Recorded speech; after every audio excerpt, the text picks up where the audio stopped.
comment concilier le principe de la responsabilité pour faute en matière médicale avec le fait qu'un professionnel de santé pourrait être reconnu responsable sans faute du fait d'un produit défectueux?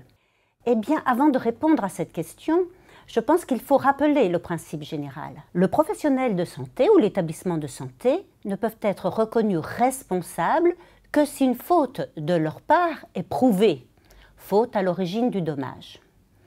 À défaut, l'accident médical non fautif ne peut être indemnisé que par la solidarité nationale. Il existe une exception, il est vrai, mais elle concerne les infections nosocomiales survenant en établissement de santé. En effet, dans ce cas, en l'absence de faute, la solidarité nationale peut intervenir, mais uniquement si le degré de gravité exigé par la loi est rempli. Alors maintenant, qu'en est-il en matière de produits de santé?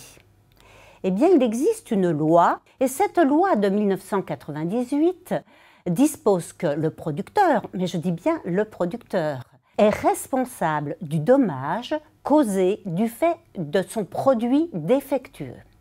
Alors, dans ce cas, bien sûr, il n'est pas nécessaire de démontrer une faute de la part du producteur. Il suffit de démontrer que le produit est défectueux et que c'est la défectuosité de ce produit qui a causé le dommage. Maintenant, la question importante est de savoir si le professionnel de santé, l'établissement de santé sont des producteurs de produits de santé. Eh bien, la réponse est négative. Dans le cadre de la prestation de services de soins, le professionnel de santé ou l'établissement de santé sont des utilisateurs du produit, que ce produit soit un bistouri ou une prothèse. Ils ne sont en aucun cas producteurs. En conséquence, on revient au principe général.